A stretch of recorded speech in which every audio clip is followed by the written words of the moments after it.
Everyone's time. Thank you so much for joining us this morning. Welcome to the second hearing of the Assembly Select Committee on Housing Affordability for the Middle and Working Class.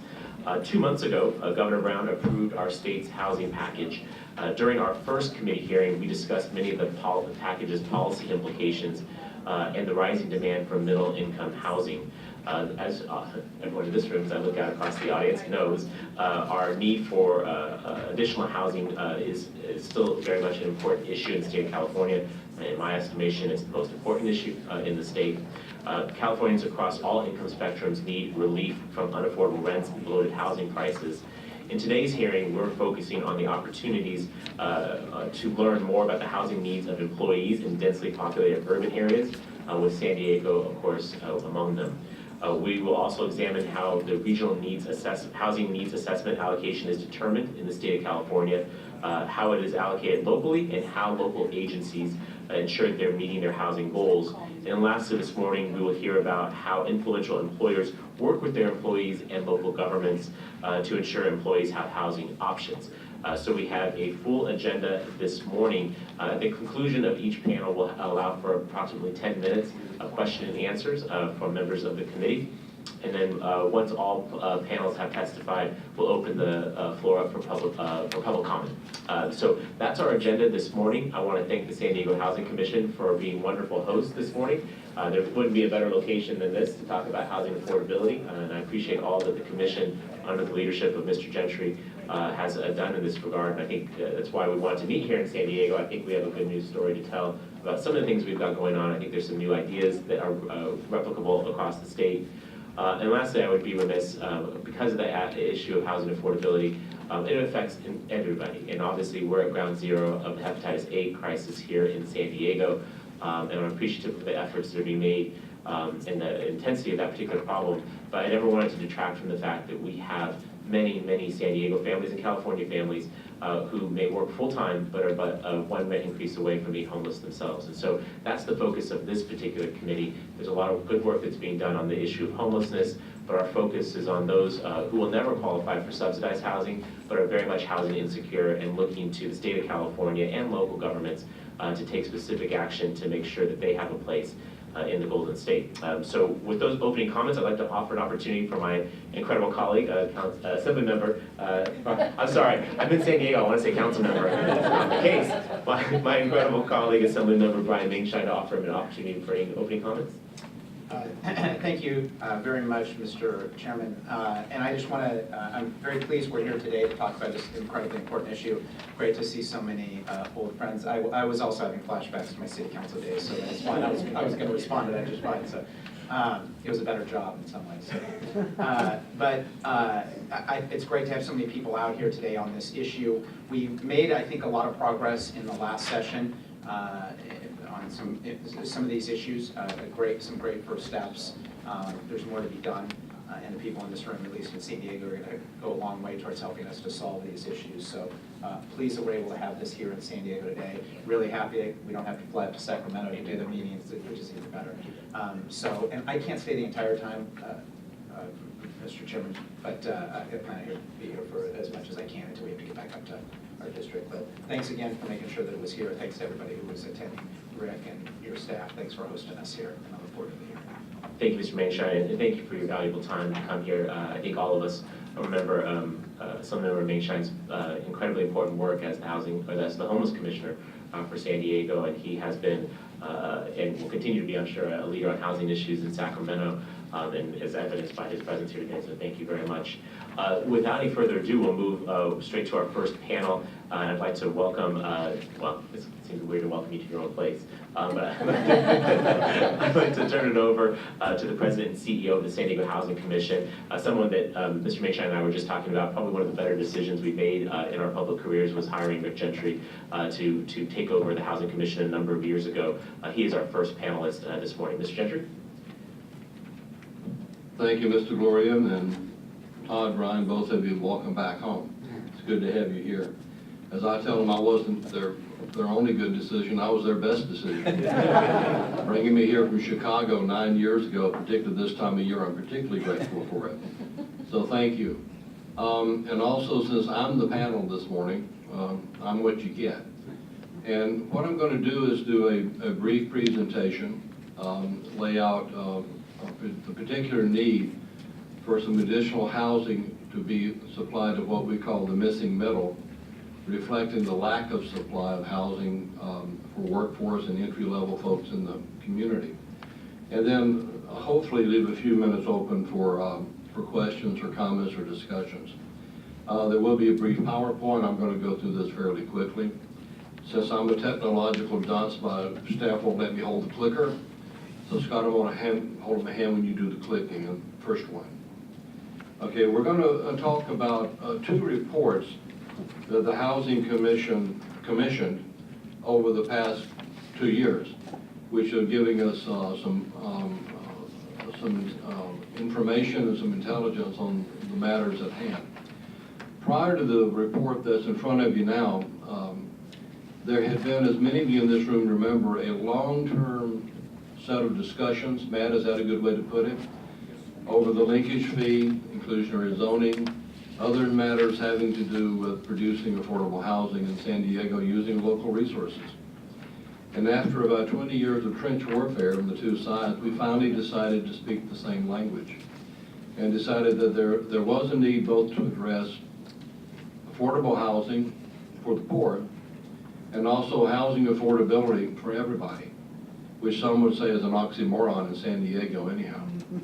But with pricing pressures here and how they particularly resurfaced after the end of the Great Recession, we're seeing lots of folks who are not poor who have housing issues relative to cost and affordability.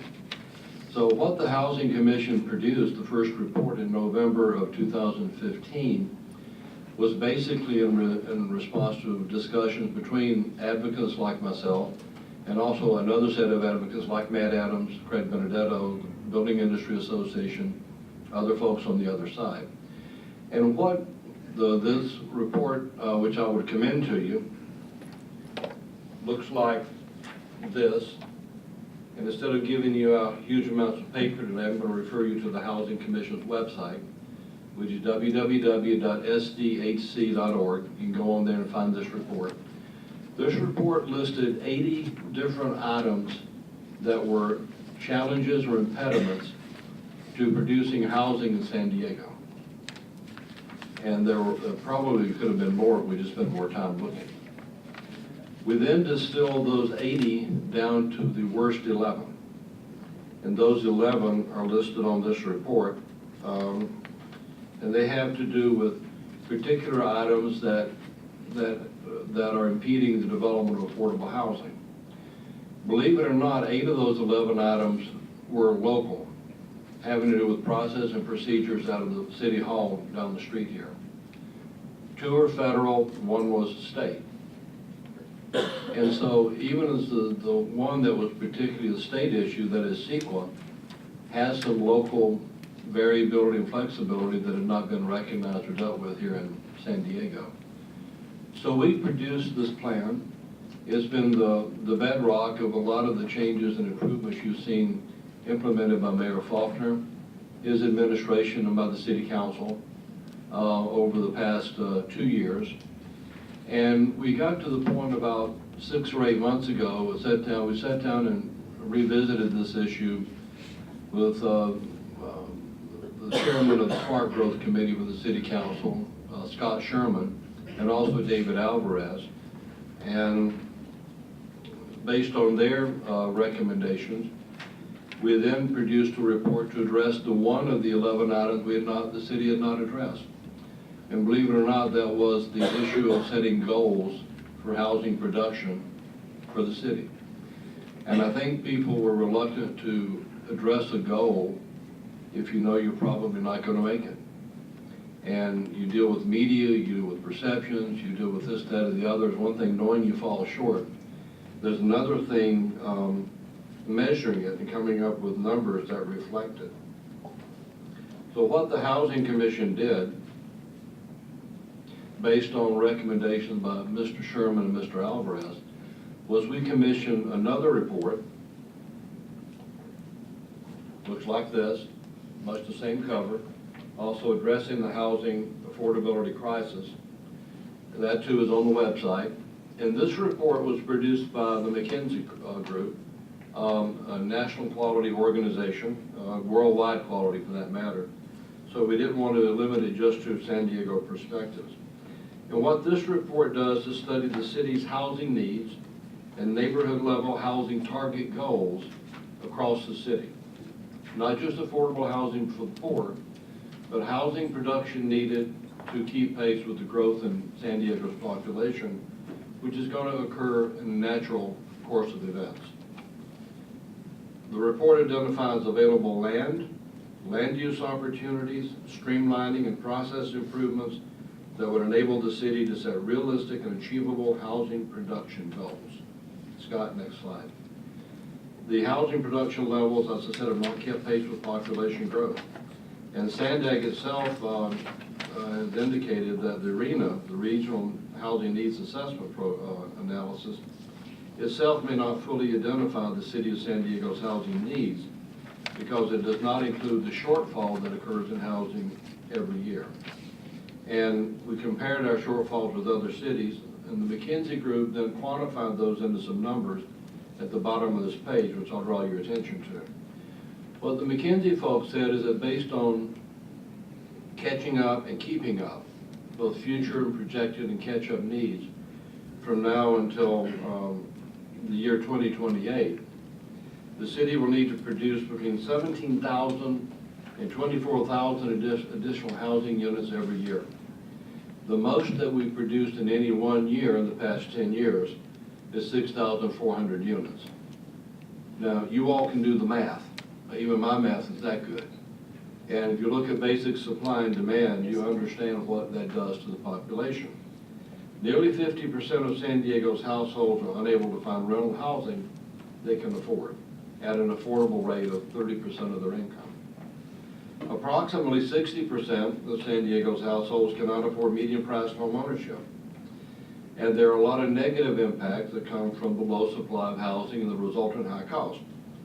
The quality of life degraded, the environment negatively impacted, talent available to employers is constrained, city revenue is lost, direct construction is lost. What the next slide will show you, and again I encourage you to go into this in detail with the report on our website, is that the McKinsey folks said despite our lack of performance through the years, the city has the capacity to meet its housing needs within the next 10 years. And basically what this report does is geocode the entire city, showing current zoning, and where zoning upgrades might occur to allow more density to deal with the issue. This is an amazingly granular report providing advice not only to us and the city leaders down the street, but also developers looking to develop in the city right now. It looks for rezoning, redevelopment of underutilized parcels of land, adapting disused industrial zones, infilling vacant lots, and utilizing companion units or granny flats. And this, I'm not going to try to get into in great detail, but this basically reflects the McKinsey folks' estimation of both what is likely to occur and what might be more difficult, given the voters and some attitudes of some of the neighborhood leadership groups. And on all these 5 issues, for instance, it shows that to rezone to an increased density around transit hubs, which you think would be fairly easy to occur, going up the next level could produce 146,000 new units of housing over the next 11 years. If you optimize the zoning, you might get I've got it backwards. It'd be easy to get 47,000 additional units. Less easy to get 146,000, but it's there if there's a willingness politically to make that decision. You can cycle on down toward redeveloping utilized parcels, underutilized parcels, disused industrial lands, vacant infill lots, and the granny flats. And you see there's almost an inverse relationship here between what gets publicity and dialogue and discussion and what can make a real meaningful difference in the city. It's the rezoning. It's not the granny flats, although don't tell the folks down the street I said that. That will help. According to this, maybe 3,000 to 6,000 units over the next 11 years, whereas rezoning, much, much larger number. There are a number of also additional streamlining efforts the city can do. Again, Mathis reflects conversations we had going back 4 or 5 years ago that the city started doing but can be improved and continued and expanded. Rationalizing parking requirements, simplifying the planning process, expanding inclusionary housing, which is music to my ears, maybe not to the developers in the room. Improving the community input process, optimizing the development impact fee efficiency, and coordinating public funding. These are all items that have been addressed, but need ongoing addressing by the city in order to deal with the issue and the problem. If you look at where each of these items, the action is located, I'm not going to try to read this. You can do it from the screen or from the papers in front of you. The parking, the planning process, the inclusionary housing, this is all down the street. The community input process, park definition, public funding. Again, these are issues down the street that also impact the Housing Commission here as a major implementer and enabler of all this stuff. And finally, concluding on the last page, just to show you how granular this report is, it breaks down the potential expanded production by neighborhood. And those of you, how many of you gone into a neighborhood and heard the neighbors say, well, we've already got our share, it's too much, go someplace else? You all know what NIMBY is. Yeah. Do you know what notes and bananas are? NIMBY is not in my backyard. Note, N-O-T-E, not over there either. And a banana is built absolutely nothing anywhere near anybody, which is what our political leadership, particularly on the local level, hear all the time. You wrap that in an environmental attitude and you got a green banana, okay? So we got opposition to growth, which feeds into low production, which feeds into an inadequate supply, which feeds into higher pricing for middle class folks, pushes down on the poor. Who gets pushed out the bottom? The homeless. Now the Housing Commission expanded its footprint beginning about 7 years ago, and in the big time about 3 years ago, particularly with Todd's leadership here, when we set forth our Housing First San Diego set of programs. And Todd, I'll tell you, in the last 3 years, the Housing Commission and our programs alone have gotten over 3,000 people off the streets who were there before. Now, you look outside now, you can say, well, it's not enough, and that's true. But the expanded footprint that we've done and the people we've gotten off the street are just a leader of what we're hoping to do going forward as well. And under the leadership of both these gentlemen, both Brian and Todd, but Todd in particular, we were able to get a bill through the General Assembly this year, House Bill 1637. I'll ask Delegate Member Gloria to talk about. But 1637 would expand the San Diego Housing Commission's footprint. Right up until 2 months ago, it capped out at 80% of median income for the area. We're now going to be able to go up to 150% of median. Yeah, nice. We resurfaced that. Santa Clara County also attached themselves to our bill. We're going to be 2 prototypes in the state over the next 3 years, seeing how that's going to work. I'll point out to the affordable housing advocates in the room, we're not going to take away funding from the traditional programs to address this. We've got to find new money.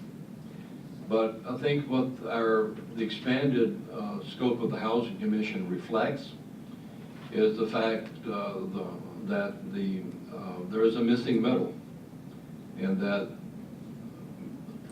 upper class, I'm forgetting, you can classify folks in any number of ways. But folks who have to work for a living, essential employees in this city, people like police, fire, teachers, nurses, essential employees, but who don't make lots of money, are being priced out. if they haven't already been. And we're developing into a barbell system of development, luxury housing and some affordable housing with subsidies. But we need to fill that middle.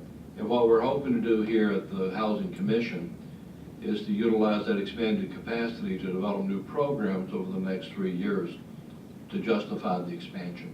And given the needs posited by the plan that we just commissioned, it is certainly there. Todd? Thank you very much, Ms. Gentry, and thank you for mentioning AB 1637, which happy to talk about in greater length. I think most of the folks in this room came up and testified in some way and somehow about that bill. I appreciate the notice, though. Like, the bill specifically does not permit the diversion of subsidized funds for the creation of these middle income funds, but I think for those of us that have embraced the phrase of legalized housing, right? I mean, so much housing is legally prohibited, and we want to sort of switch that around and say we want to legalize the production of more housing. This, in a way, creates that, and hopefully a synergistic way that, while you're there building for 80% and below, could you squeeze in some units for those teachers, nurses, et cetera, into those projects, and some economies of scale that happen from that. So there's no pressure on San Diego and Santa Clara to prove this concept works, but when it does, our hope would be able to go back to my colleagues to expand that authority statewide, because we can't solve this crisis, which is statewide in scope, in just 2 communities. We have to do it as statewide, but the governor particularly and some of my colleagues were looking for some proof of concept, which is what we're hoping to do here in San Diego. I want to offer, Ms. Manchin, do you have any comments or questions for Ms. Gentry? Ms. Gentry, if I can just ask, obviously Brian and I have statewide responsibilities. I note that much of your report focuses on what can be done, or many of the solutions are on the local level. I think 2 things. There's nothing particular about this report that isn't replicable in other communities. These action items that you've had taken at City Hall, the Planning Commission, elsewhere, those could be done in other communities, correct? Everything in here could be replicated in other communities, perhaps in different ways, but the analysis could be conducted the same way it was done here. And I just mentioned that in part because this is a state hearing, but for those who may see or hear this meeting as it's being recorded, know that there's documents available on your website. Some of these actions that have been taken here can be done elsewhere. Again, owing to that notion that we can't do it all here, just in San Diego, that everyone has to pull their weight. The other thing that was coming to mind in this, well, I guess in terms of the state stuff, because I remember reading the report when it first came out, there were some state actions on there. They're not necessarily in your PowerPoint, but can you talk about those and how much action have you seen on those? We obviously passed a number of housing bills this session, but there's obviously quite a bit more that we could do at the state level to address this particular segment of the market. I think that what was passed on the state level, both out of the House and the Senate, in over the last 2 years, and providing additional resources is going to be essential. I just came from a meeting, a breakfast meeting on with the committee you used to chair here, the old Continuum of Care for the Homeless. Now it's called the Regional Task Force on the Homeless. Better name, and it's incorporated now. And I'll point out that Delegate Gloria was one that led the consolidation and creation of that organization. And we talked there about the need for more resources.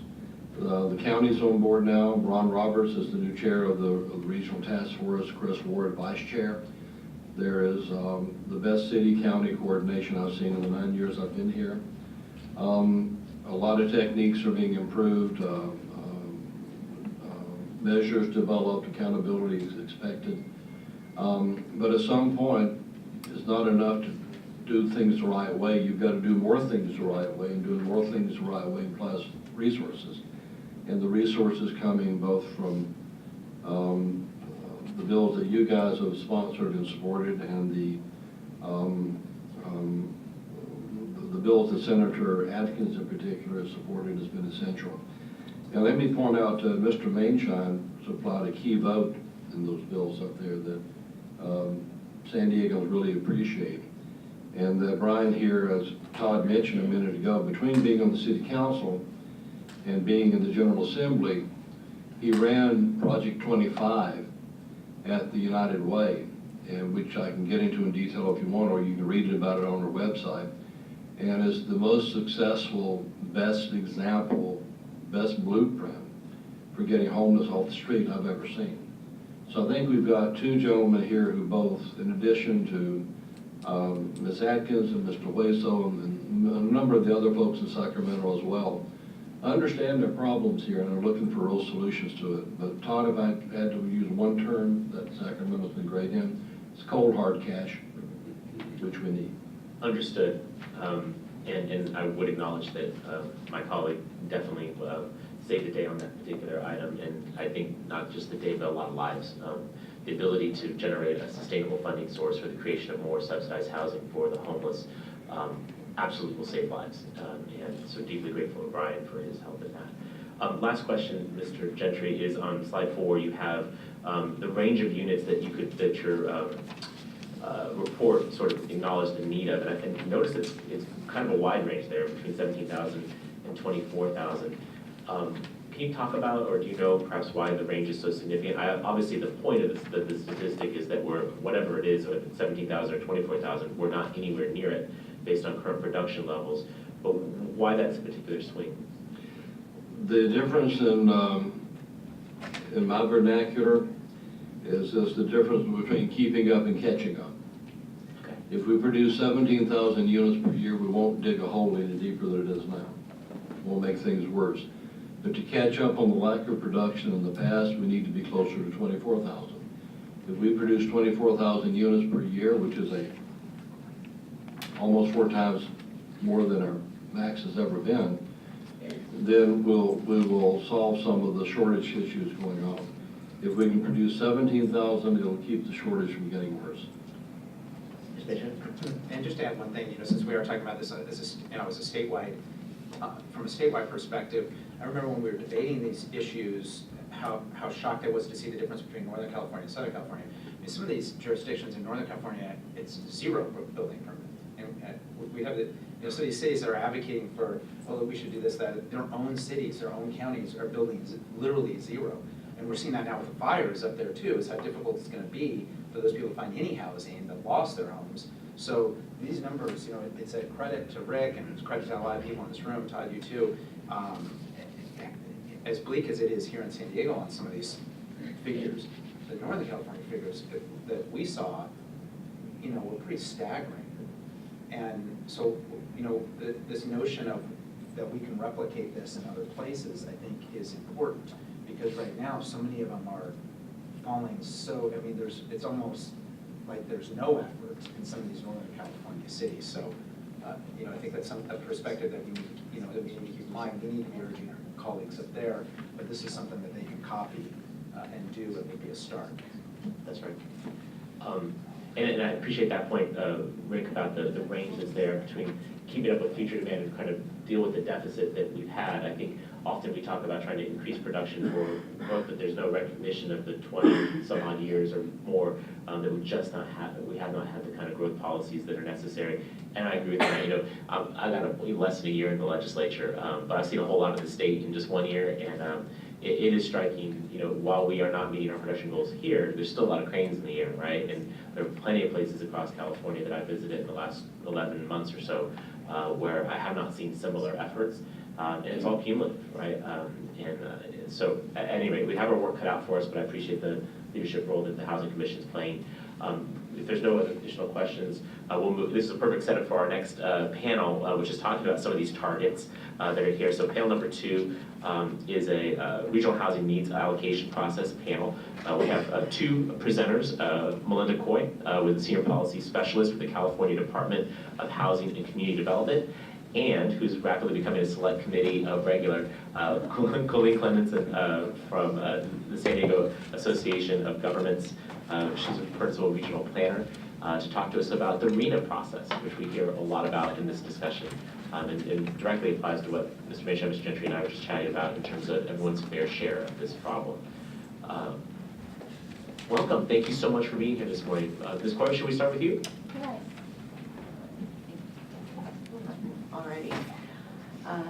Thank you so much for giving me this opportunity to discuss, at least from the 50,000-foot level, the RENA and housing element process and how it impacts setting the table for development to occur.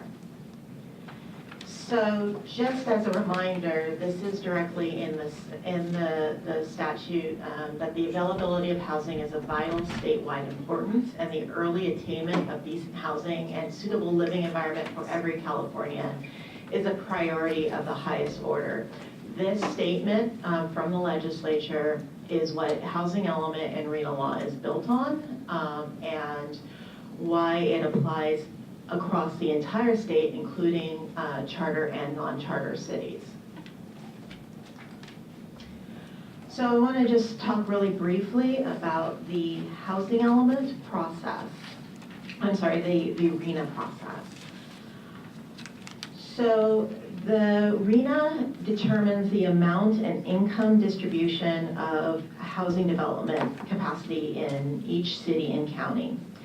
They must zone for that distribution for the planning period, which is about 5 to 8 years, depending on where in the city or where in the state you are. And that must be demonstrated in your housing element that you have sufficient capacity to accommodate that goals. The RENA is divided up into 4 income categories: the very low income, the low, the moderate, and the above moderate. So the idea is that you're planning for a wide variety of housing for all incomes for all Californians. The RENA itself is a demographic projection to accommodate future household growth. And then there's some additional changes in there for vacancy and replacements and overcrowding now into the determination methodology. It also plans for households of all income groups. So this is that fair share planning, and it's based upon the census household income for distribution. So what I have in front of you here are kind of the overall objectives of the RENA, which of course is to increase housing supply and mix of housing types, to promote infill development and meet those state planning priorities as objectives, to promote improved interregional jobs housing relationships, and then to balance the disproportionate household income distribution. And what that generally means is if one city has a disproportionate amount of lower income residents and another city in the same region has a disproportionate amount of upper income residents, that the RENA process is then used to balance those income groups. So RENA is a projection of additional housing units needed to accommodate the projected housing growth. What it's not is a prediction of how many building permits or construction or housing activity is going to happen. That is purely based upon the market. And it's also not limited due to existing land use capacity or growth control. So in the statute, growth control ordinances must be able to accommodate the RENA if a city has one. But the RENA is not limited by those growth control when it's being decided. The RENA process starts at the state level. This is the time in which HCD does the RENA determination for a region. So that's the overall number divided up into income categories for an entire region like Sandag. We consult with the demographers of that Council of Governments of the region to look at their population projections, as well as some other factors that are in the statute, as well as work with the Department of Finance and their demographers to come up with what is ultimately the amount of people that we're expected to have within that time frame. So that determination, and I'll go into in the next slide kind of what are those factors, will then lead into how many units must a region accommodate in order to accommodate its new expected growth. That number then goes to the COG, which then develops a plan that distributes that RENA among all local governments in their region. every local government must have a RENA. Even the smaller counties, they have to have at least a RENA of 2. So there's no zero RENAs. In some cases, HCD actually acts as the cog because they don't have one. So we actually developed that distribution methodology in consultation with the local governments. That distribution goes to then the local governments, who then have the obligation of planning for that, for those numbers, and that is reflected in their capacity calculations in their housing element. So basically, do I have enough sites? Do I have enough land that's available to accommodate what the new growth is? If not, what kind of actions do I need to take in order to actually achieve those capacity goals? So that goes into the housing elements, and then they report on it every year through their annual progress report. HCD then reviews the housing elements of each of the local government's plans. And we also take all of the APRs, they have to submit it to us as well. So in order to determine what is the actual regional housing need, the factors that are used are, first is, what is the projected population? And again, that is in consultation with the COGS and the Demographic Research Unit of Department of Finance. Then we take out from that total population the amount of people who are in group quarters. So folks who are in jails, folks who are in nursing homes, they do not factor into this determination. Then that number, then using household formation rates, basically how often is it likely for a group of people to form households, goes into how many then projected households we're expecting in that region. So on the right here, you can see the sample. It's just a sample of that kind of determination. Then it's just a kind of a math exercise at that point. How many households do we have? Are we projecting? How many existing units are there? And then you subtract the existing units from the projected households to come up with what is that total number of units expected to need over that projection period. There are some adjustments that are made to account for some of the gaps that we're seeing. So there's a replacement, so that's that 2% you see there. So that's for units that we know are going to be demolished. And there's also a vacancy factor. So basically, what does a market need to have in order to have a healthy vacancy rate? And then there is a new requirement under AB 1086, which was passed this year, which is a overcrowding factor. So taking what is the amount of overcrowding that's happening in a region and then applying that to the methodology. And then that final number is then, that final adjusted number is then what goes into the determination. That number is then parceled out by income pursuant to what the census says as far as the income distribution is. So to talk a little bit about the housing element adoption process, and Colleen's going to talk about, once Serena gets to a COG, what happens to it. But on the housing element adoption process, it is one of the 7 mandatory elements of the general plan that every jurisdiction has to have. It is the only element that requires state approval.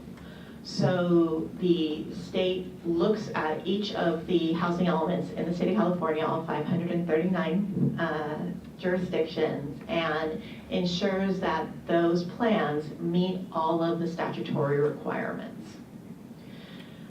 There needs to be consistency between the housing element and other elements of the general plan, so you can't say something in your land use element and be different from what's in your housing element. It has to be consistent across the board. And it's updated more often than other elements of general plan. So every 8 years for the majority of jurisdictions in California, and every 5 years for 19 jurisdictions, which are these very small rural counties. The other very unique thing is that it requires public outreach throughout the entire development, from the development of the draft all the way through the adoption. And it requires that you reach out to all economic segments of the population. So not just doing the standard kind of notice in the paper and request for comments on the housing element. It requires an actual outreach effort. And then, of course, HCD reviews all jurisdictions' drafts and adopted elements. So this is the generally what goes into a housing element. I'm not going to get into too much detail in here, but the main analytical components is, what is our housing needs? So what is the special needs populations? What is our population going to look like? What is our employment situation going to look like? What kind of homeless needs do we have to address? And then, what is the available land look like and financial resources in order to accommodate that regional housing needs allocation? Then one of the really important pieces of this, which is what are the development barriers? So what at the local level can you do in order to set the table in order for development to occur? All of that gets evaluated, including what a jurisdiction has done in the past, and that flows into an actual action plan, which is different than other parts of the general plan in that it's not just about policies, it's actually about what actionable items can a jurisdiction do in order to facilitate more housing. These are the review steps and timing. Again, there's statutory requirements in terms of how long we have to review an element and when a jurisdiction has to submit to us a housing element. And then there's something also of note. In SB 375 that was passed, there was a tie between the transportation and the RTPs, the regional transportation plans, and the housing elements. And the reason why is the idea is that the housing elements actually have actionable goals. So what's going to happen over a period of time. So there are some consequences. So if jurisdictions do not submit a housing element on time, they have to submit it more often. So there are a number of jurisdictions in the state of California that have to submit every 4 years and see us more often in order to kind of check up and see how they're doing on meeting their actions. All right, thank you, Melinda. Thank you so much for inviting me to be here today. It's so great to be with two former bosses and seeing all the great things that both of you are doing. I don't know if my presentation is going to come up right away next, but I'm here to share with you the regional housing needs sort of allocation process and how that works in the San Diego region. And I think it's really important to reiterate what both Mr. Gentry said and what Ms. McCoy said, is that this is the look forward. It's not trying to fix what we haven't done. It's based on projected growth. How do we accommodate affordable housing for the population that we anticipate looking out 8 years? So with that in mind, just a reminder to everyone in the room, when we talk about the San Diego region, we're one county, one region, one MPO, it's 18 cities and one county. So all 19 jurisdictions are required to put together a housing element on this 8-year cycle. We've really, I think, in this region done some good collaborative planning to kind of set the stage for that. Over just an 11-year time period, the general plans have been updated, really focusing growth and development in the western third or western quarter of the region. And this is really allowing for higher density, smart growth development where we're making investments in the transportation network. And really a foundation for this is a map that SANDAG put together with all 19 local jurisdictions, which we call our smart growth concept map. And what this map shows, all the little circles are places where our local jurisdictions are planning for housing, are planning for mixed-use development, and how that aligns with the transportation network that is planned from a regional perspective. And the goal is to really preserve our environment, so preserving as much of the backcountry as possible by focusing growth and development in the western third of the region, creating opportunities for housing, providing transportation choices, and then, as Melinda also mentioned, all of our housing planning has to align with our climate change planning as well. And so this is a big strategy that we use. So when it comes to Sandag's role in housing, I think everybody here, everyone in the room knows that Sandag does not have land use authority. That is up to the local jurisdictions to do the land use planning. And as far as the RENA process goes, there's the number that the state comes up with. That's the RENA determination that Melinda was talking about. That number comes to Sandag, and then our job is to work with the 19 local jurisdictions and say, okay, we've got this X amount of units that we need to plan for, and we need to come up with a methodology to allocate each jurisdiction their fair share.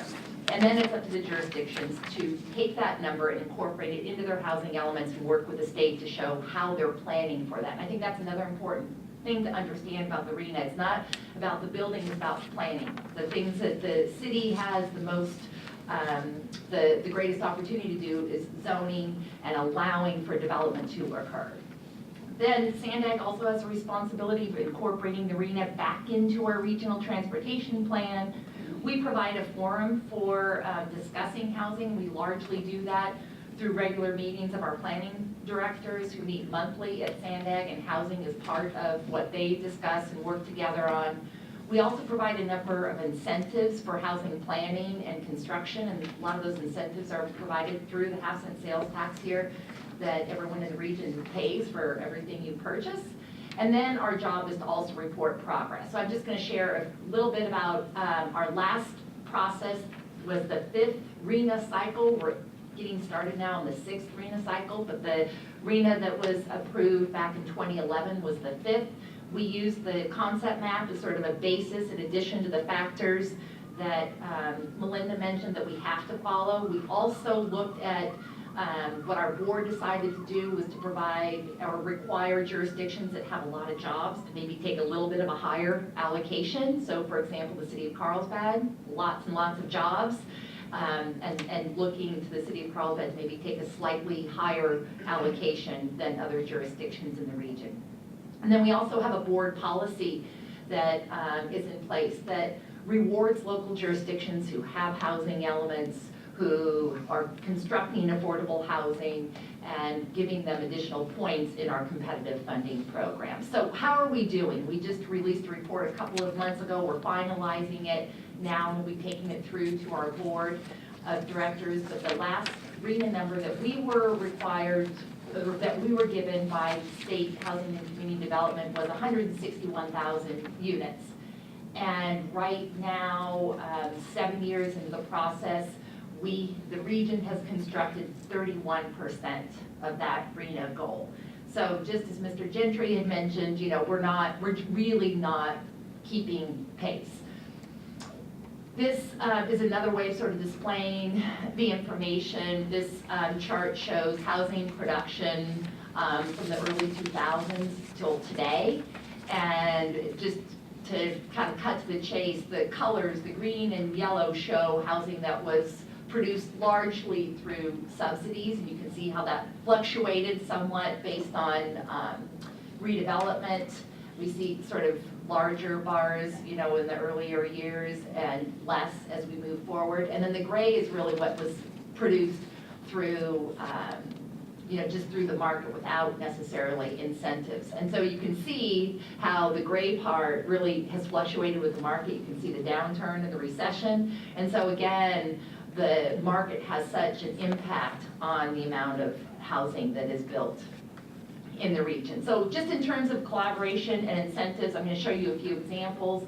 Through our half-cent sales tax, we do at Sandag provide funding to local jurisdictions to do planning for higher density mixed use development in the city of Vista. They are working on a plan for their South Santa Fe corridor. And so we worked with them to put together some visual simulations to help the community start to understand how that area could be transformed with additional growth and development. So this is just one example of trying to get to that issue of whether it's a NIMBY or a banana or a note, to try to help people visualize how communities can actually be improved.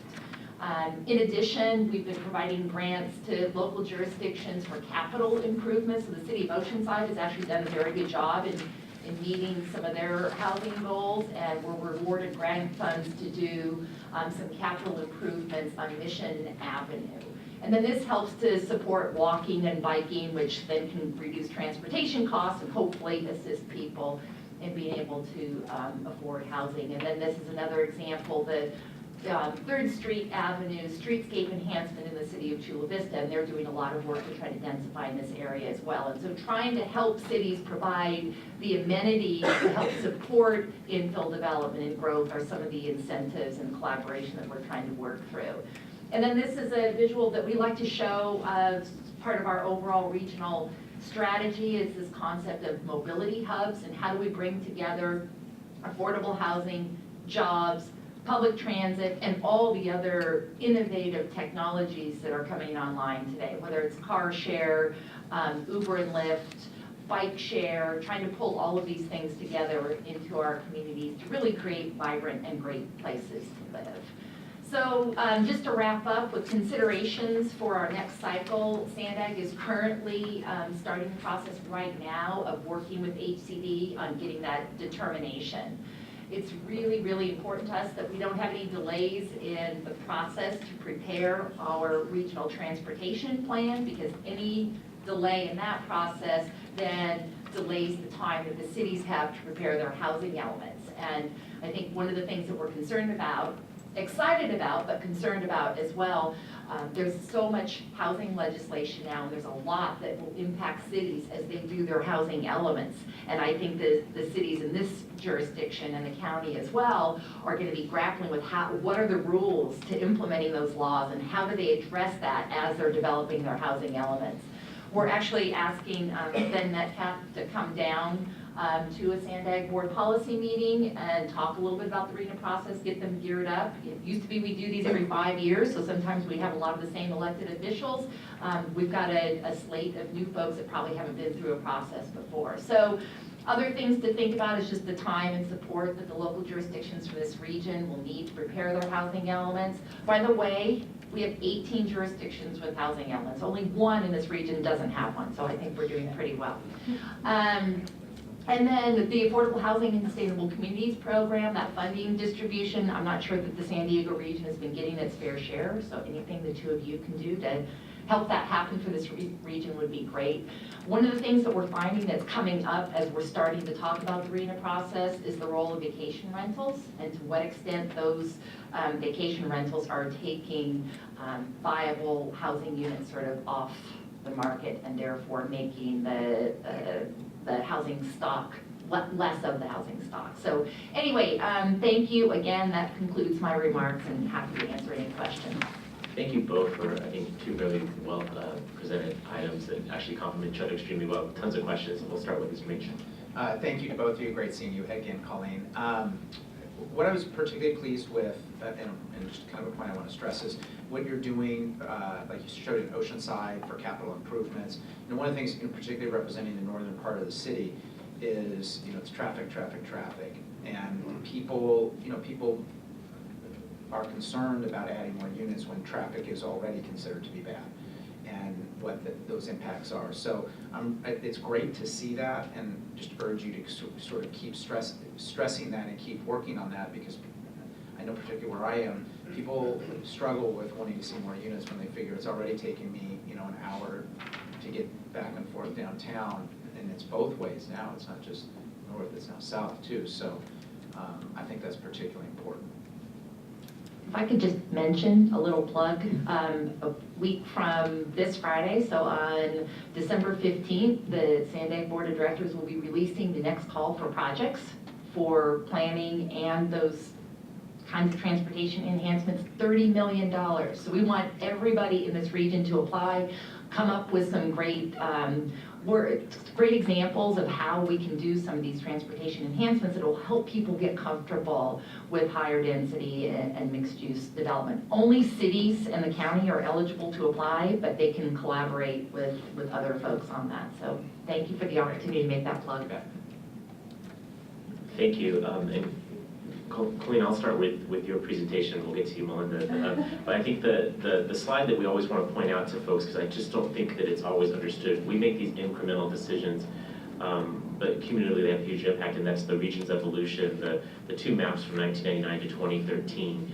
And you know, you explained it well, but just to reemphasize, I mean, when you look at these maps for what was envisioned as our growth pattern, not even that long ago, not even 20 years ago, where you're really pushing a lot of development out into the backcountry.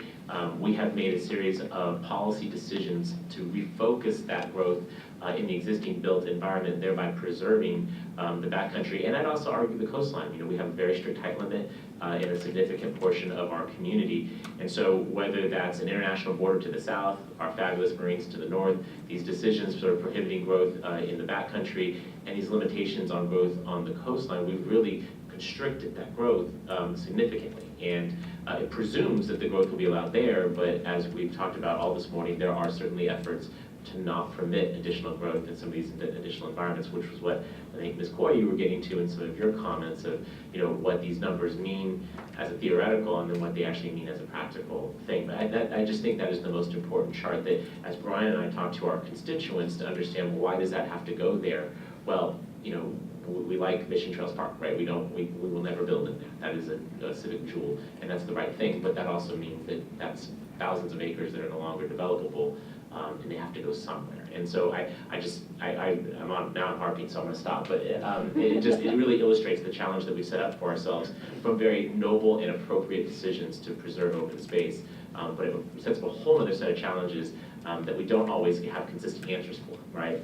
And so I think this is some of what we must deal with. Ms. Coy, with your presentation, and thank you, because being able to work with Colleen for so long, I do understand RENA, but it's always good to have a refresher, right? I thought it was interesting the change you mentioned about 1086, because I think you both mentioned the fact that these are forward-looking documents. And it doesn't look back at what we haven't been doing. And clearly, Mr. Gentry's presentation is we hadn't done a lot for a while, right? And kind of gotten us into this challenge. Because the RENA has been changed to consider, I think that the overcrowding thing you're talking about is a bit of a look back, in the sense that because units aren't being created, people are doubling up. Is that how we try to address that? Because I'm not particularly comfortable not accounting for what we haven't built, because it undercuts decision makers like me that may talk to communities and say we must build this project, right, and yet they don't see the affordability ever reflected, right? The more growth gets built, but the rent is still too darn high. I think that's kind of in this piece that you were talking about here. So can you talk a little bit more about that? Yeah, I think it's important to note that when the RENA is developed, we're looking at the total growth, not necessarily by income. It does get delegated by income, but that's on the back end of the process, not on the front end. So what you're seeing, and we talked a lot about it in the draft statewide housing assessment as well, is that the distribution between what's being built as far as the lower income versus the above moderate income is definitely disproportionate to what the needs are. So while we're seeing jurisdictions maybe building to how many units total they need, they're not building towards what kind of incomes they need.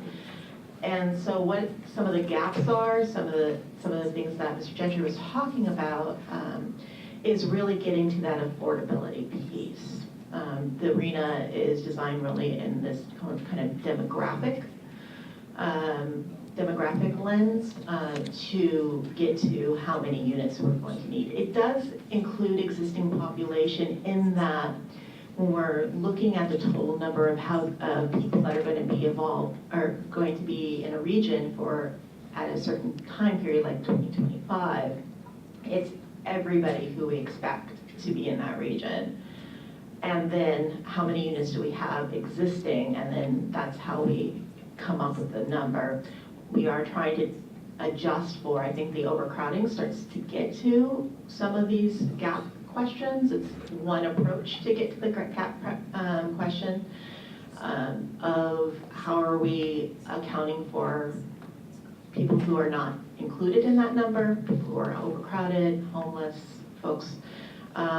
So it is definitely a move towards addressing that gap. So because you're talking about the actual number of people who are present, you do seem to capture their need. It's not that we're overlooking Correct. that need. to that point, you made the comment about how the sample number is not inclusive of certain populations. You mentioned prison population, nursing homes, so on and so forth. Could you back that out because of their living situation? But I think all of those living situations are by definition temporary. So has anyone looked at that and really considered if that's still an appropriate strategy? Well, what we're trying to get to ultimately is how many new units are being built, and then that's what the Department of Finance uses in determining how many units we have versus how many units we build. So what we're trying to do is back out group quarters essentially from that, so that it's not counted into that total number. But I think that, that's where some of the policy questions come in terms of folks who are in need of housing. I think we just don't want to count people who are not actually in housing units because we're trying to get to how many new housing units we need. And I recognize this is tinkering around the edges of, Right. Relatively small numbers in some of the things, but I also think about, our decisions around criminal justice reform that actually are releasing more people, coupled with the fact that I don't know too many people can afford a nursing home, and so while they may be the right demographic group, they may not ever make it there, right? And so there's, the economy.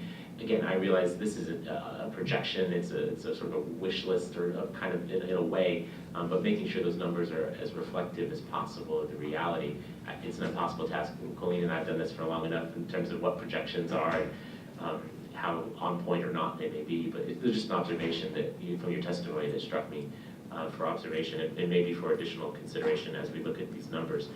I think the last thing I wanted to mention, you talked about SB 30, oh God. So the 375. 375, thank you. The worst kept secret is none of us know our bill numbers, right? Gloria's housing bill, I can tell you what that is. after that, I can't help you. You mentioned how that's affecting some of this going forward. I think this sort of bridges into Colleen's presentation. How can we utilize these numbers more effectively to actually get action on the local level? You talked about how the numbers aren't reflective of growth control measures. I just wonder, a lot of effort, time, expense is put into the creation of these. Colleen just talked about what's all being done just here in San Diego. We have over 50 other counties that are going through a similar process. How can we make the RENA process more meaningful such that, through inducements, we talked, she's providing incentives to come out and do some planning, but, where are we at with being able to make it an actual meaningful tool that it really doesn't just incentivize, but kind of forces the question, right? And I say this as someone who's got a district that you can see out the window that's building stuff, but I don't know that 79 other colleagues can say the same thing. And I'm interested in making this more than a theoretical exercise, but something that's really meaningful and reflective of the work that's put into actually creating these documents. I think that a lot of the housing package really tried to get to that very question, especially around accountability. SB 35, the streamlining bill, again, trying to get to how do we get more permits on the ground. There's always going to be this tension between that housing is built by the market, not by the state or local governments. So the idea is that the planning needs to be in place. We need to have everything in place so the market can come in and do what it needs to do in order for us to reach our housing goals. The really critical thing, I think, about housing elements and some success stories that I've seen, I've been working in housing elements pretty much my entire career, is when jurisdictions really take that look at their constraints, at the areas that they can affect in order to make housing occur. So whether it's streamlining permitting processes, it's looking at fees and how the fees are calculated or when they're taken or when they're not taken. You've mentioned, height limits, how do we develop the box? All of those things that are in the local government's control, I think the housing element really provides that opportunity to have that assessment. And jurisdictions that have been more successful are the ones who really take that opportunity to do that assessment in order to get the housing on the ground and really setting the table for housing to occur in the market to come in and do it. So I think in a combination of that with some of the accountability measures, that are going to be implemented following this legislative cycle. I think we're going to see a shift in housing elements. I think also there's a lot more, Colleen mentioned some incentives around it. SB2 has a production incentive piece to it. There's also both SB2 and SB1 planning grants all have a housing element component to it. They have to have a housing element in compliance in order to start accessing some of this funding. So it's not just housing funding that you're trying to access, but transportation funding and other kinds of funding to start tying these pieces together. Yeah. Well, and thank you for that explanation. I'd be interested in looking at ways for the state to further incentivize or to disincentivize particular actions by locals. You see what Mr. Gentry was talking about in his presentation, about the number of actions they've taken on a local level. My guess is that most local jurisdictions aren't undertaking those kinds of efforts. If the state could, try and encourage those additional sort of reforms. And I know that some of this was in the bills that we've done now, but I'd be interested in HCD's thoughts on similar pieces of legislation to further strengthen what you do, and frankly, to not necessarily encourage some of the things that are currently excluded from the RENA numbers, right? I don't know, it just seems like we could play a role there because that equity piece is really important. I think my constituents' willingness to be a part of the solution truly depends on everyone carrying their own weight, right?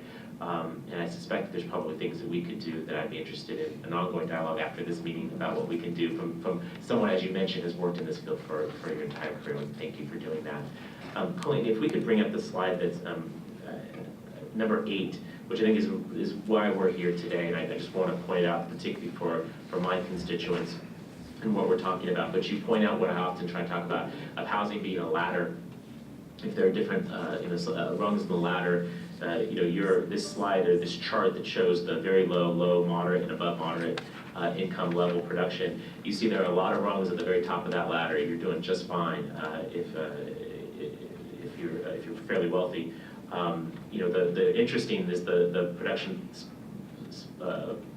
spike, if you will, for 13.5% for low income, and it's these really huge gaps for very low, because that requires deeper subsidy, right? So that's more public money for which we don't have enough. As Mr. Gentry mentioned before, the best thing the state can do is provide more resources. And I suspect that the 13.5% spike is because we have a bit of funds there. It's far harder to cover more rent at deeply affordable levels, and so there's that dip there. But the point of this committee is this slide under moderate with 6.8%. So your lowest production number of any of the income levels is the one for working folks, for middle-class families, for people who wake up every day and go to work. And we're not producing enough for those folks. And so this chart is exactly why Speaker Rendon created this committee. He's giving me this task. It's a pretty big task, as you can see from these numbers, but I appreciate you teasing this out. And I would note, again, this is in San Diego. This number is probably even worse statewide when you look at jurisdictions Mr. Mainshine was mentioning where there's little to no production whatsoever.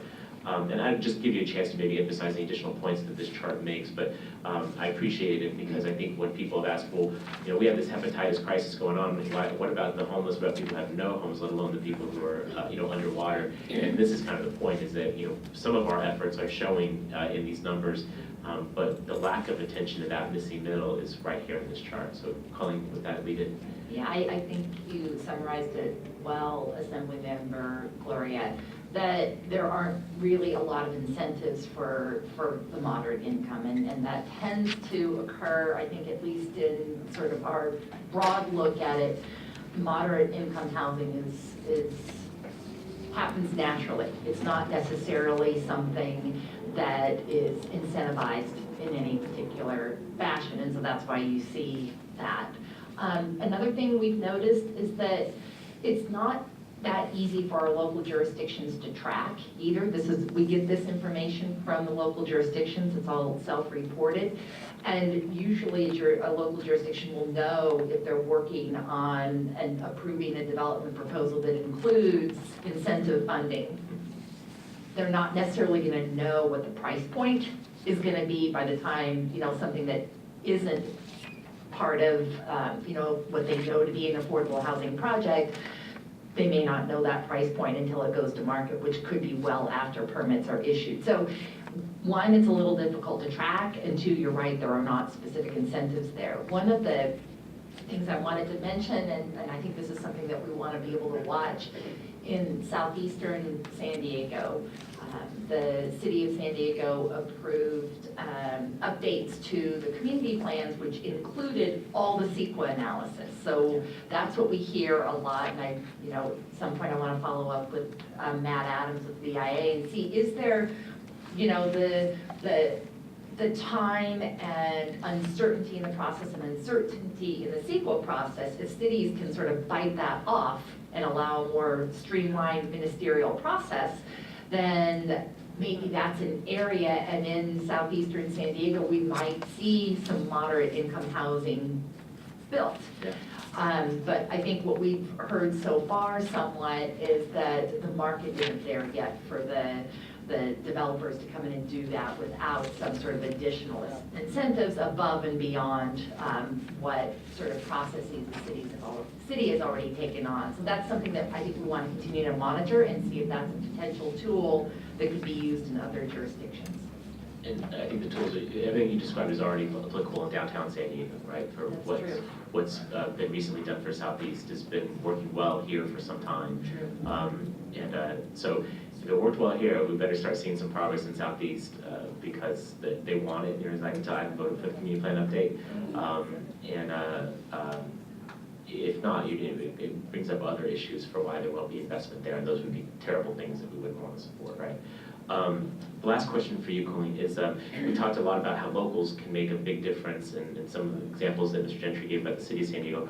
Is there a conversation at the SANDAG board, particularly given some recent leadership changes and formation or structural changes to the agency, to talk about using more, not just carrots, but perhaps some sticks when it comes to the allocation of local resources? You mentioned the half-cent sales tax. If there are communities that are stepping up and doing the right thing, is that a policy discussion at the board at this point in time? We have not started those discussions yet, and in fact, we haven't taken an item yet to our board on the RENA process. We're planning to do that this spring. And I think we don't yet know how the leadership changes are going to shake out. Our board is still working on that. The legislative changes that come out of AB 805 don't go into effect until January, and so at that point in time, we anticipate some changes in leadership on our board, and we'll have to see how that all shakes out. So I don't know. They haven't started the discussion yet, and I don't know how that's all going to pan out, but that's going to be an additional sort of thing that we'll be thinking about throughout this next RENA cycle. Lots of things have changed since we did this before. It's been 8 years, and it's a different environment that we're in. Well, a lot has changed, but you're still there, and I'm so grateful for that. So thank you, and thank you both for your presentations this morning. We'll move to our final panel of the morning, and this is entitled Employers and Local Governments. What we're asking these panelists to do is to talk about insights of the role that larger employers in our region play in helping their employees find adequate housing, the collaborations with local government to make that so, and any suggested policy changes to better housing needs and quality of life in highly populated areas. I think a part of where this came from is the recognition that as I go about my day and talk to employers, even ones who pay really good salaries, note that the biggest challenge they deal with is, particularly for attraction and retention of workers, is housing costs. And so, Mr. Graham, thank you so much for being here on behalf of the University of California in San Diego. I'll give you the floor. Thank you, Assemblymember Gloria. Happy to be here, and thank you for shining a spotlight on this very important issue for the region's employers. UC San Diego is not just one of the region's largest employers, but it's also obviously a very large higher educational institution that has more than 35,000 students on its campus on a daily basis. We also have a large health system that we operate that also has quite a few staff.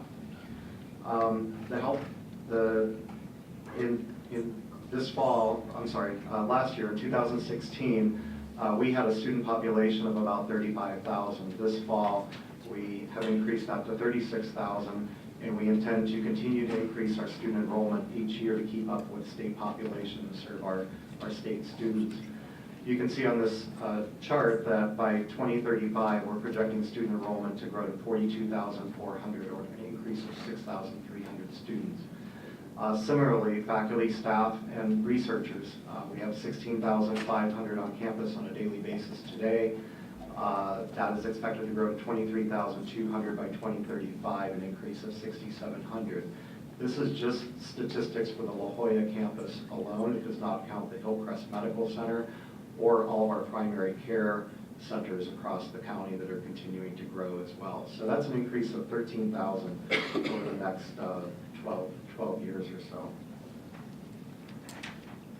Some of the challenges that we have faced with our faculty, staff, and student populations related to housing include the obvious lack of availability and affordability in proximity to campus or along a direct transit route.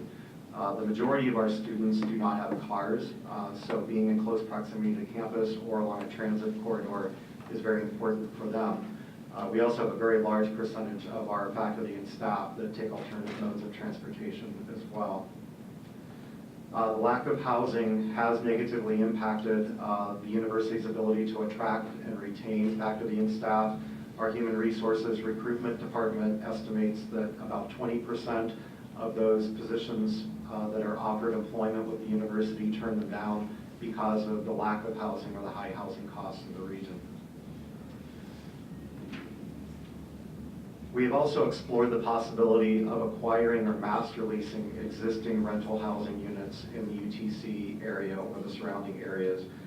Because they are so overpriced, the UTC area is a very hot investment market for rental housing. The cost of acquiring them plus the cost to rehabilitate them to bring them up to current code has made that cost prohibitive. That solution also wouldn't solve a lot of the problems because it would be displacing existing residents with students, faculty, or staff. We've also explored the possibility of using low-income housing tax credits as a way to provide more affordable housing for students, faculty, or staff. However, the use of those credits limits our ability for our housing to be exclusive because it would open up fair housing laws that would require it to be open to the general public. Also, it's appearing that possibly the low-income housing tax credits their effectiveness may be diluted with the current legislation in Congress. We've also experienced quite a bit of community opposition to densification projects on campus. We're trying to build a lot more housing on campus to keep up with our growth and to mitigate some of the high housing costs in the surrounding area. The community has recently been opposing many of our projects, including the current La Jolla Torrey Pines Living and Learning neighborhood due to traffic and other concerns. We have been doing what we can to mitigate traffic. We have been working with Sandag and Caltrans to build a new Gilman Bridge across the I-5 freeway that will be complete at the end of next year, and that will allow our campus shuttle to have a complete loop on campus and not have to use the surrounding surface streets. Our East Campus and Hillcrest campuses also have deed restrictions. When the property was deeded to the university in the 1960s by either the federal government, the city, or the county, those deed restrictions preclude the ability for us to partner with private developers and build diversified housing. And by diversified housing, I mean for the private developer to build faculty and staff housing as a priority, but if the units are not taken by faculty or staff, they would be offered to the general public at market rates. There are also tax consequences of the university offering any of its housing at below market rates. There's a little-known IRS code that says that if an employer offers housing at more than 5% below market rates, then the employee is hit with tax liability for the difference as income on their tax return. There is an exception to the rule for educational institutions, but it creates a very complex formula that has to be tested before we can offer below market rates to faculty and staff. Otherwise, it offsets the below market advantage. And then finally, one of our challenges is the last mile connections to the coaster and the LRT they're so close yet so far. Not just to the campus, but also a lot of our students, our graduate students, faculty, and staff enjoy living in the urban neighborhoods of San Diego, but they're not quite within walking distance or biking distance of the Blue Line, which will be opening in 2021 and connecting downtown in the urban neighborhoods to our campus. So that has been a struggle that I think our transit planners have been trying to solve for quite a while, and we do as well. Some of the solutions that we've been working on, we have been beginning discussions with the city, the county, and the federal government to modify or eliminate some of the deed restrictions that we have on campus so that we can create more flexible housing through public-private partnerships with developers. We are currently planning the production of more than 2,800 new faculty and staff rental units that would be developed over the next 10 years. These units would also include micro units that would provide more affordability for those individuals that have small households. We also, because we are exempt from local planning ordinances, we are providing reduced parking ratios. Below-grade parking is extremely expensive, can add $50,000 or more to the cost of a unit. So we are exploring reduced parking for any new faculty staff housing that we build on campus. We are also planning the production of more than 12,000 new student housing units over the next 10 years, and the average rent for our student housing is about 20% below the market rates. And then finally, one final solution would be once the Blue Line is open, if more private development were to occur along the Blue Line for graduate students, faculty, and staff to live with easy transit back and forth to campus, that would be ideal. This chart just shows that in 2016, we had approximately 36% of our student population living on campus. This year we added about 1,300 new housing beds, so we're at about 36. We were 42% this fall of students living on campus. You can see by this chart that every year for the next 10 years, we have thousands of new units coming online, so that by 2026, we expect 67% of our student population to be living on campus, which we believe would be the largest of any university in the country. It's about 12,000 new beds. This chart just shows today that we have about 42% living on campus, and the breakdown between undergraduates and graduates. We intend to increase the housing for both undergrads and grads over the next 10 years. This just shows the map of where some of our existing faculty and staff housing is located. We currently only have about 225 units for faculty and staff in one rental apartment complex near campus. But you can see that we have about 3,000 more planned over the next 10 years on East Campus. On West Campus near Scripps Institution of Oceanography, and in Hillcrest, as we redevelop our Hillcrest Medical Center, we're planning about 900 new residential units there as well. This is just a visual looking at our East Mesa housing area. This is east of the 5. Number one just opened. Number 1 is under construction right now. Number 2 is in planning and has been approved and will begin construction shortly. Numbers 3 and 4 are all envisioned to be slightly lower density. Those are family units.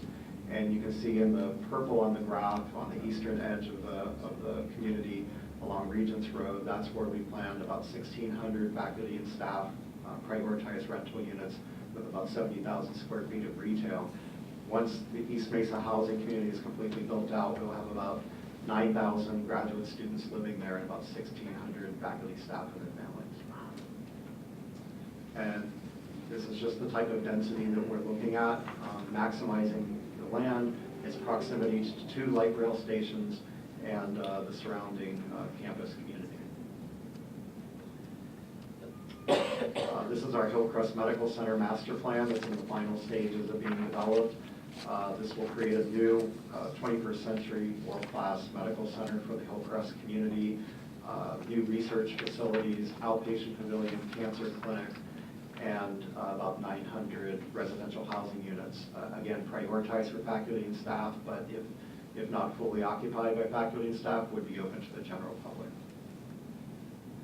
And then finally, one of the key reasons why we selected the Park and Market site for our new downtown innovation and cultural hub was its adjacency to a Blue Line light rail station and its direct connection to campus in about 35 minutes.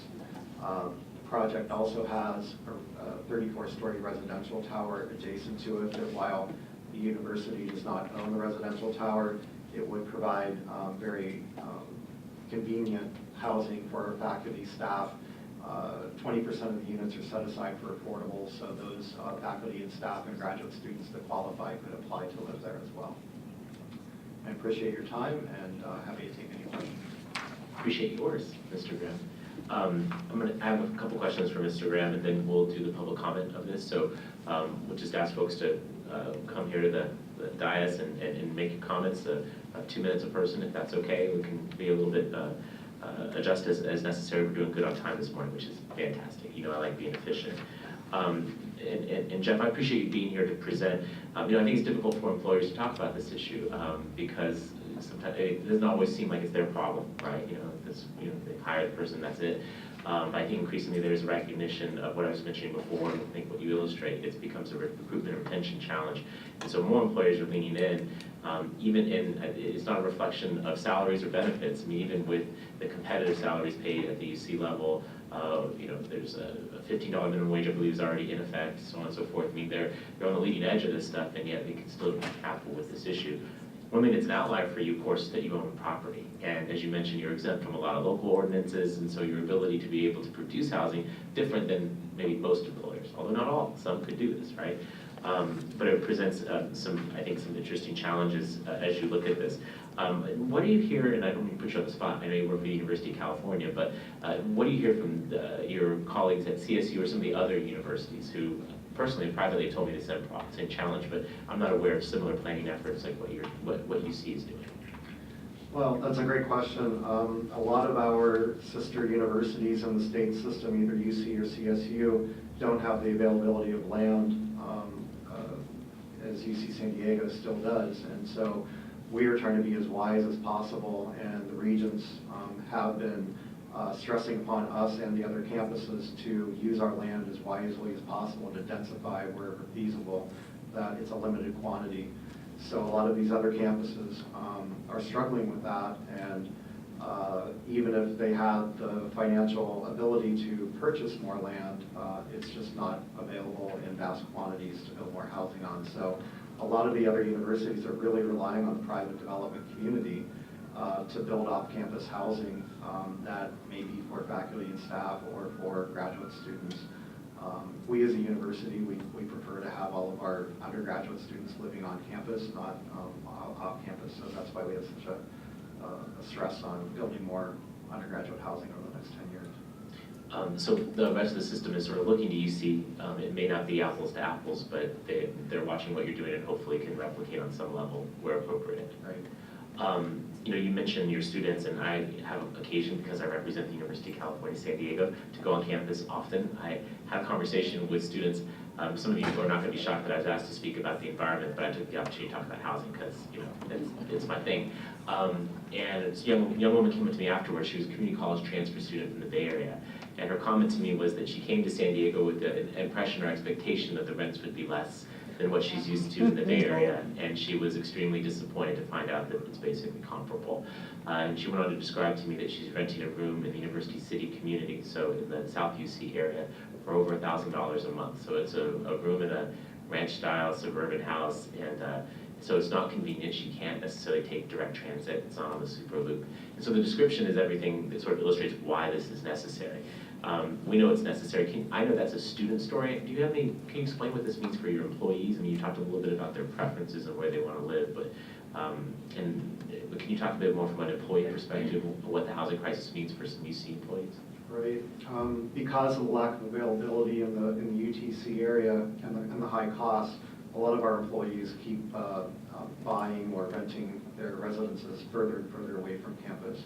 So that creates all the obvious challenges with that, more traffic congestion, more time that they spend on the road versus teaching or preparing for class or doing their jobs, greater stress. A lot of our employees, we just recently completed some focus groups with our staff, and a lot of them say that they arrive on campus at 6:30 in the morning just to avoid, and they just sit in the parking lot waiting for their building to open so that they can go to work. So it's not a great quality of life, and you know, when it's a very challenged market right now, trying to recruit the best world-class researchers and faculty to our campus, and there are other places where they can go where there's more availability of housing near campus, we lose out to those other universities. I like how you phrase that quality of life, because I think what sets us apart as San Diegans is we cherish our quality of life, right? And sitting in your car at 6 o'clock in the morning, it's not, well, you can do it by choice, I suppose, but the point is that these people aren't doing it by choice, it's because they have to. Maybe the last question is, these are some fairly ambitious plans for what you're proposing there. What's been the community reception so far? It's hard to judge because the ones that we hear from are usually the ones opposed, and they show up in mass each time we have an EIR that's out for public comment, just as we just did for La Jolla, or for Torrey Pines Living and Learning Neighborhood. They're concerned about the increased traffic and noise and visibility and the heights of the buildings, but those are the ones that show up. It's always the other vast majority that we believe are very supportive of the university and know that we're an economic engine and a great resource for the students of California and the great research that we do there. But the community opposition has been a challenge, and they've been getting more and more vocal lately. Your experience is the same as mine. After 8 years sitting on a city council, the folks who are cool with an idea usually don't show up. The ones who are opposed to it show up in mass, right? Yeah. And the challenge for decision makers is to really tease that out and understand that. And part of why we have forums like this are to help with that. Part of the reason why I go out every single night of the week and on weekends to talk to constituents is, they may not show up to the point in time in the meeting, but you can get a sense of folks. And my observation is that the housing crisis is on everyone's mind. And whether that's someone who's gotten there, they could be a homeowner, but they're terrified about what this means for their children and their grandchildren. We have to kind of remind ourselves of that. Last thing I would just say is an editorial comment. I'm grateful for the university, and I hope you share that with the chancellor for the leadership role that it's playing in doing this. You don't have to do it. Obviously, your mission is around education, research. This housing component, I think, facilitates that, but it would be understandable if you didn't want to engage in it.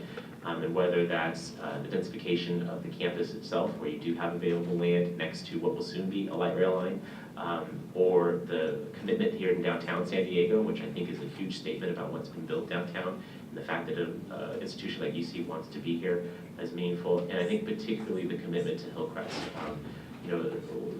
We've had in recent years concern about whether or not healthcare agencies will want to stay south of the 8.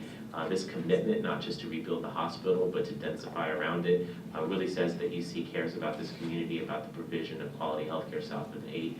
I think the vision for it is quite good, and I'm looking forward to that actually happening. I realize none of this is going to happen overnight, but it wouldn't happen if you weren't willing to make that commitment and really listen to those employees that you talked about to actually build this stuff. So I think UC is doing the right thing. I hope that certainly your competitors in the marketplace will do the same, and I hope all employers would look to how they can handle this.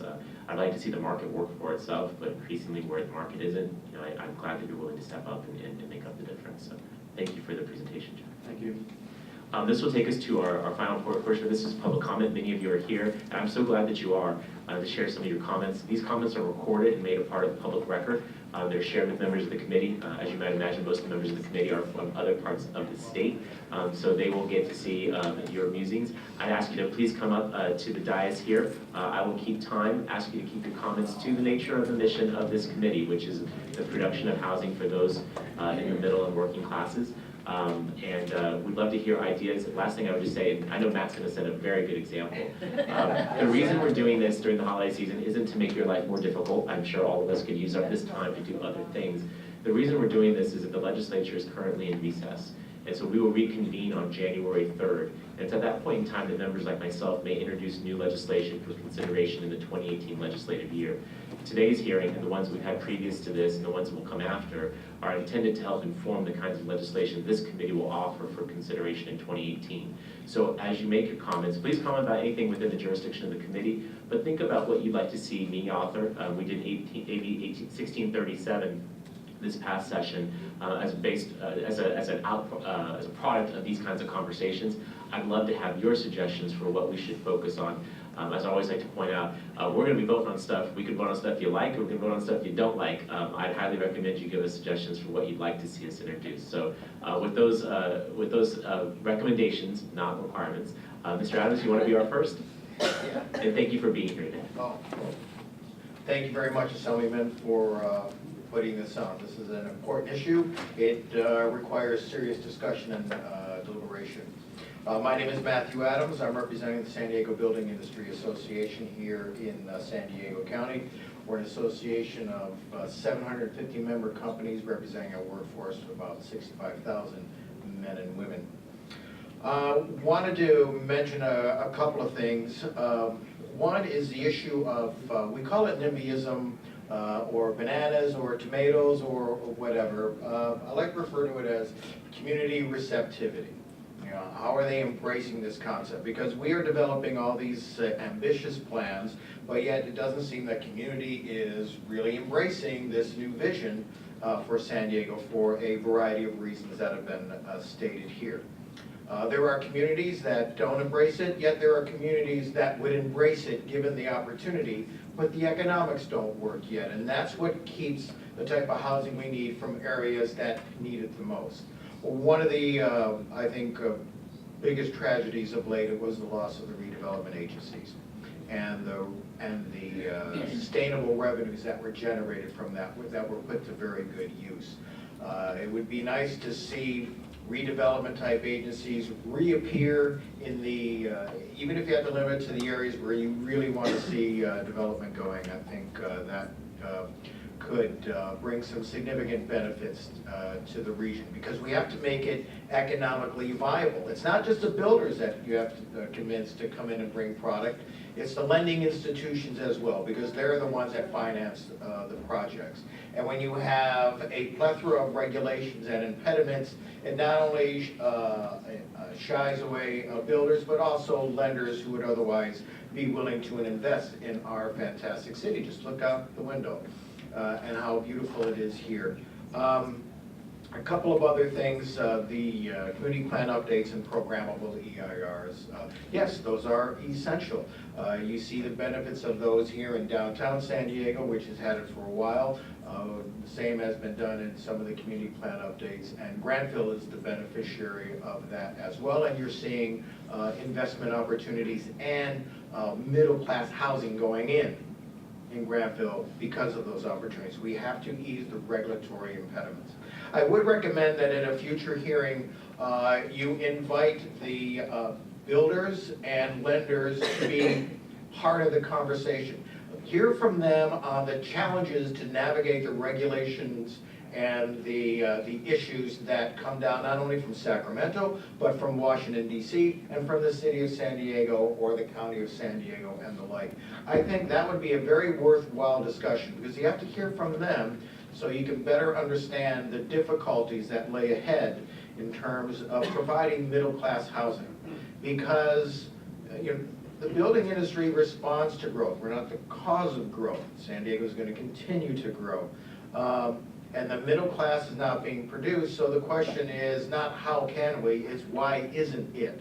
And you won't get that answer until you have the producers actually sitting in the room and talking about the impediments. Because we would love to build it. It is an untapped market. It is such a huge need for the region. And you're seeing the housing market soften today. With all the conversations that we're having, the market is softening today because the high end is pushing up to its capacity.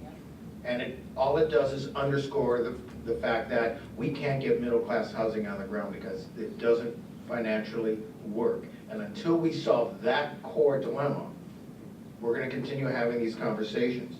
And then lastly, the one thing I wanted to point out, a couple of recommendations. Consider a loser pays provision. I mean, one of the things that we deal with in the development community is that it takes significant time and cost to get your project approved. And once you get it approved, there's another line item because I'm going to get sued. And then that's going to add another 18 months to the process and another $1 million. That's because anyone can sue on anything. And when you're suing on CEQA litigation, they're pulling out little pieces. And even if they win, okay, then you have to correct it, and then your project goes forward anyway. So it's an unnecessary step, 18, 24 months, $1 million. If you had the opponents have a little more skin in this game and make a loser pays provision, I think that would help a lot as well. And then lastly, sir, I want to bring the attention of the tax reform proposals that are being discussed in Washington, D.C. And everyone should really be paying attention. This could have a chilling effect, and I'm not being over dramatic on this, a chilling effect on what can happen to our abilities to solve the housing crisis here in San Diego. Because if we lose those private activity bonds, which is the lifeblood of what Rick and others depend upon, the whole dynamics change. If they start to tinker with the mortgage interest deductions, that's going to be a disincentive for people to want to move around. Why move around if I'm going to end up costing me more? Those are serious issues being discussed, and San Diego and California is going to be hung out to dry if those things move forward the way they're being presented right now. So I would urge everyone to contact their elected officials in Washington and tell them to hold on to the private activity bonds and the interest deductions, because the ramifications are too serious for our area. Thank you very much, and I'm sorry I took more than 2 minutes. Thank you, Mr. Adams. Ma'am, please come forward and identify yourself. You'll have 2 minutes. Yeah. My name is Mary Lou Finley. I'm 73 years old, recently retired. I just left a meeting at the City Council Planning where they are discussing, and given the propensity of what usually happens, they are probably passing a plan that is going to destroy a 332-unit building, the P&Q, I think is what it's called, Village Rancho Penasquitos. And they're going to rebuild or build in its place something that has 60 affordable housing units. 900 families in those 332 apartments are going to be put out. We already have over 10,000 homeless people in this area.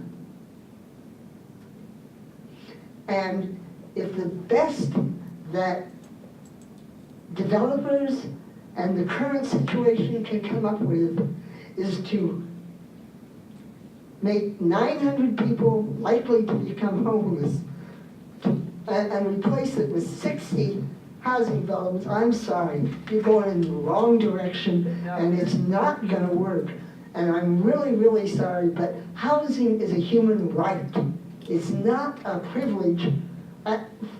Adequate, sustainable, affordable housing is a human right. It's not a privilege just for the 1/10 of 1% who can afford what we've currently got going on here.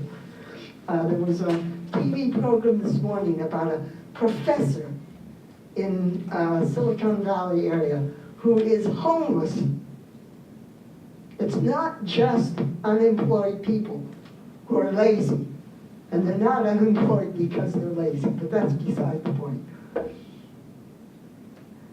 You've got to do something radically different, and I don't see the free market system coming up with any good solutions, so that's just my opinion. Thank you, Ms. Finley. Next. Good morning. Honorable Todd Gloria, thank you so much for having this talk and education. Mr. Gentry, always thank you for being an advocate for housing. I'm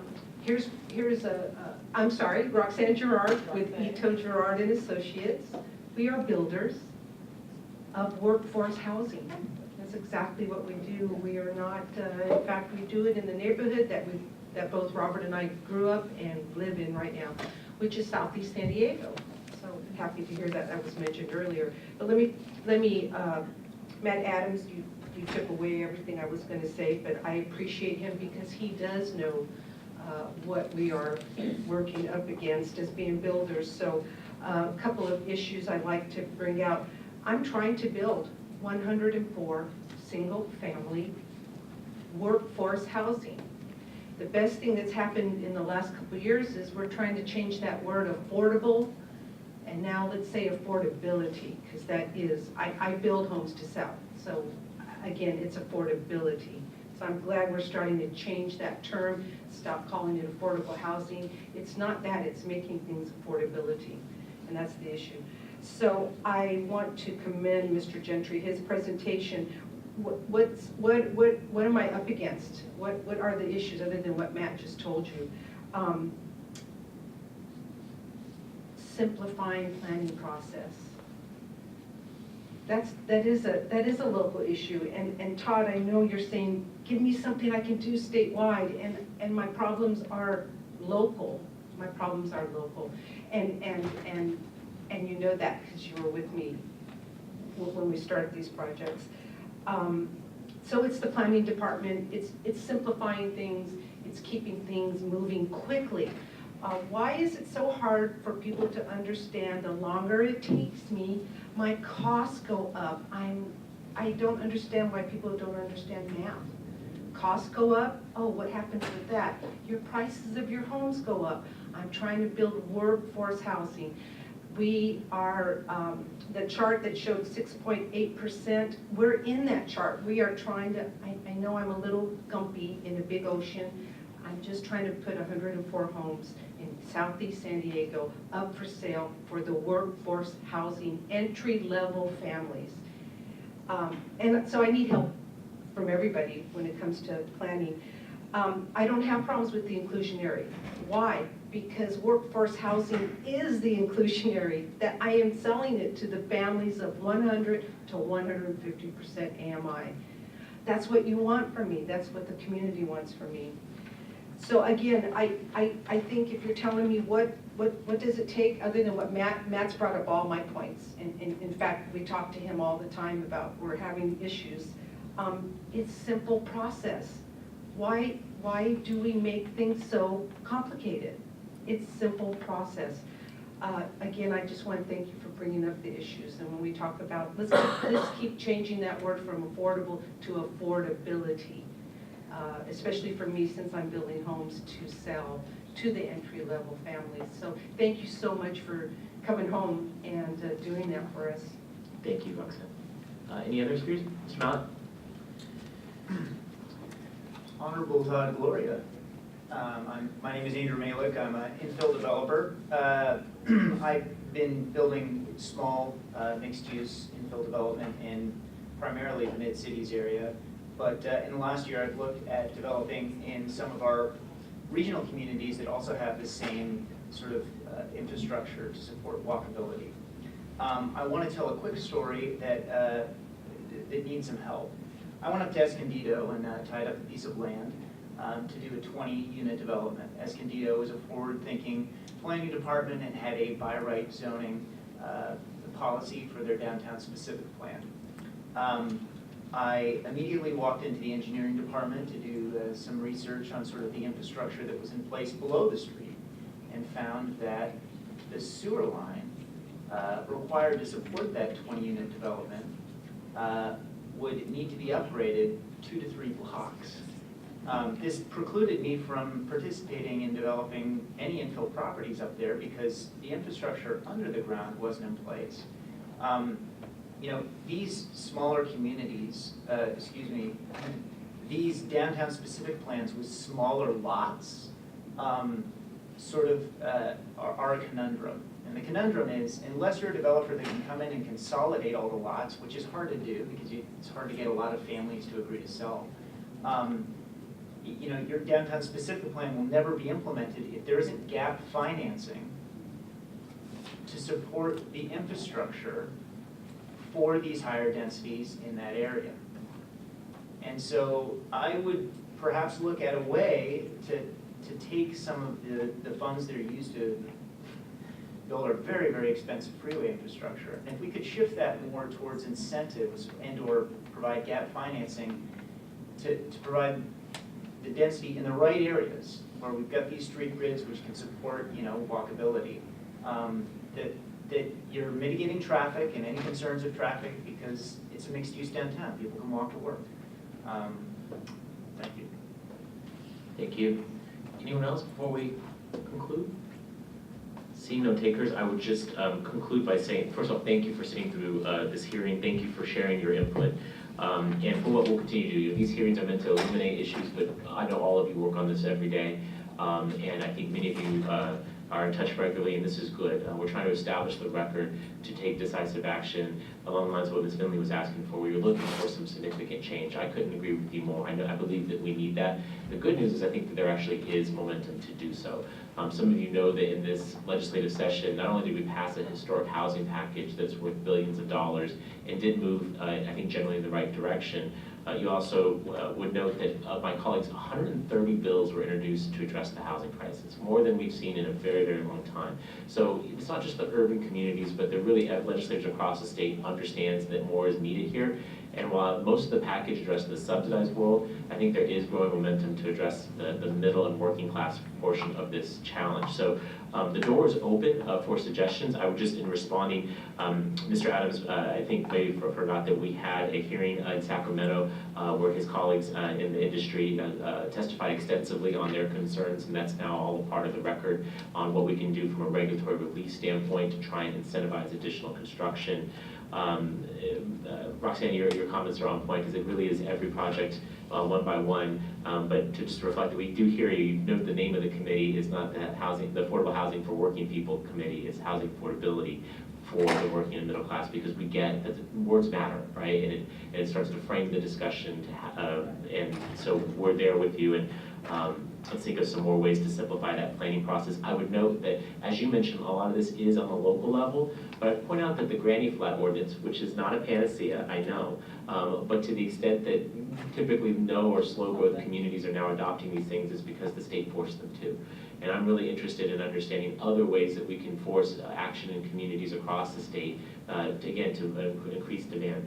I don't think communities like some of the ones in my district would have been adopting these new, more permissive Granny Flat ordinances if the state hadn't mandated it. So what are the other places where we can do similar action that would increase the overall production? That's of interest to me.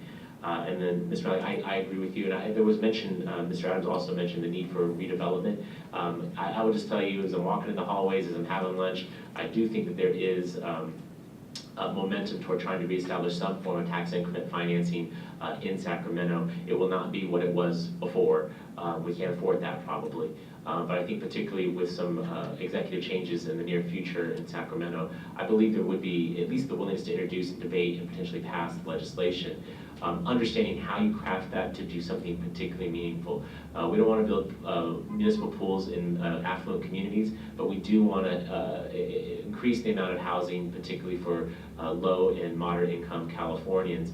And I think what you described would be an appropriate use of limited taxpayer dollars if that could actually create the means by which we build the kind of communities that we're planning for, right? The RENA numbers require it, the housing element plans need it, the climate action plans necessitate it, then that would be the justification for it. We just have to create the funding source. Some sources were created this session, but I think we probably need more work there. And so that's probably a multi-year effort, but it's one that I'm game to try and engage on. So a lot of good information today. Thank you to all the panelists who testified this morning.